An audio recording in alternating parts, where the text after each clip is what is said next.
Dr. Roseann here, and today we're going to talk about managing stress and anxiety with the REPS protocol. I'm an integrative and pediatric mental health expert who's on a mission to change the way we view and treat children's mental health. If you're new to my channel, hit subscribe and turn on your notifications so you get my videos every week. Let's dive in. So what is the REPS protocol? It's my trademark way to teach people how to manage stress, anxiety, or any mental health condition that causes us to feel uncomfortable and stressed. There are 4 steps to the REPS protocol: respirate, envision, positivity, and stress management. Let's talk about all the steps so that you can reduce and reverse anxiety and stress. So I talk a lot about breath work and the importance of regular breath work to regulate the nervous system. I have other YouTube videos on this that you can learn even more about it. So why is breath work so important? When we get out of sync in our breathing, every part of our body is affected. We experience stress at a higher level. When it gets shallow and we start breathing in our chest, we have a much harder time regulating our nervous system and feeling good. Breath work helps to regulate the autonomic nervous system. It helps us break that stress activation cycle and get us out of that anxious, uncomfortable, stressed out sympathetic nervous system and gets us down into that nice, relaxed, parasympathetic nervous system state. My favorite breath is a 4-7-8 breath. So we're breathing in for 4, we're holding for 7, and we're breathing out for 8 seconds. When we breathe out just a few seconds longer, it sends a signal down through our vagus nerve and helps our body get into that parasympathetic state. And as you know, that's that calm, relaxed state. So breath work is so easy. Anybody can do it of any age. And with regular practice, we train our nervous system to get into that calmer state. And I like to talk about we become stress inoculated. The second part of the REPS protocol is envisioning. And our brain knows no difference between something that is real and imagined. Let's use the brain to visualize positive outcomes, successful solutions, tackling situations that are uncomfortable, unpleasant in a positive way, and seeing these results be very, very positive.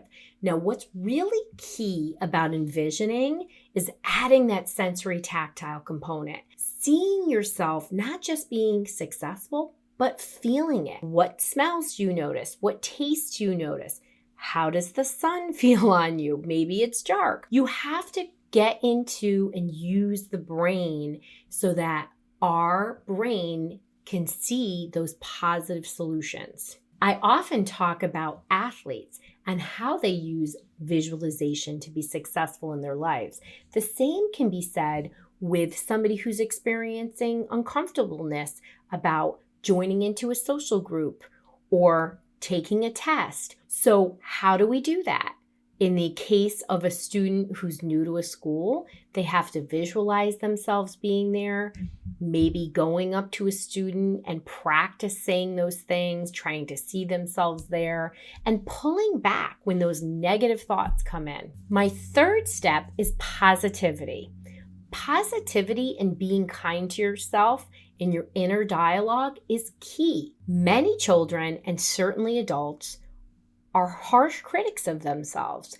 And again, our brain knows no difference between what's real or imagined. So let's tell it good things. Let's declare things out loud that are positive and going to help us.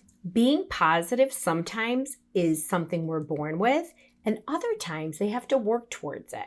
You can help a child have a positive outlook by envisioning themselves being successful and making positive statements about it. And the final step of the REPS protocol is stress management. It's so important to practice the first 3 steps of the REPS protocol. We want to respirate, practice breath work. We want to envision successful outcomes with a sensory component. We want to be positive. We want to make positive statements. When we regularly practice this, we teach our children that they really have control over their mindset. Mindset is something we're learning so much about.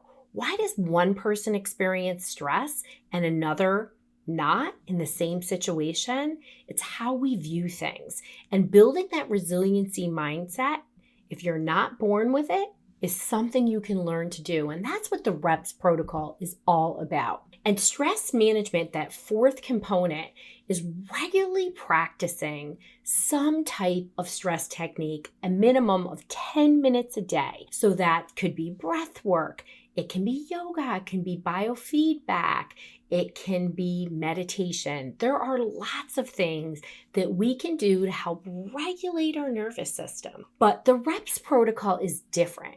Can you imagine if we taught kids to breathe, envision, and be positive to themselves and learn how to take care of their brains and bodies for 10 minutes a day? Can you imagine how improved the mental health of our children would be? This is something I've been teaching to children for decades, and I work with corporations as well to teach their employees. This is the magic juju to resiliency. We want to build that resiliency mindset and change how we view, how we manage and recover from stress. I know the pandemic has been hard, but we always can go within ourselves and be in control of our mindset. So what's my Dr. Rowe know? Not taking the time to teaching children these valuable skills, which can be in their toolkit today and forever. Kids are never too young to start understanding the power of their brain and their mindset and teaching them that stress is how we view things. What's my Dr. Rowe go? Taking 10 minutes a day to utilize the REPS protocol. Breath work, visualizing successful outcomes and solutions, and having positive statements and thoughts are key to mental health. We just need to practice it and use it every day. Taking 10 minutes is all you need to regulate your nervous system and get it into that wonderful parasympathetic state, which really helps us to not only feel good, but it inoculates us from stress. So remember, if you or a child you care about is struggling, it's going to be okay. I am here to show you how to help a child or teen feel calm, alert, and good about themselves. I want to hear how you are managing stress and anxiety. So drop it in the comments below. Catch you on the next episode. And remember to subscribe to the Dr. Roseann channel, where we talk about natural and effective ways to reduce and reverse mental health.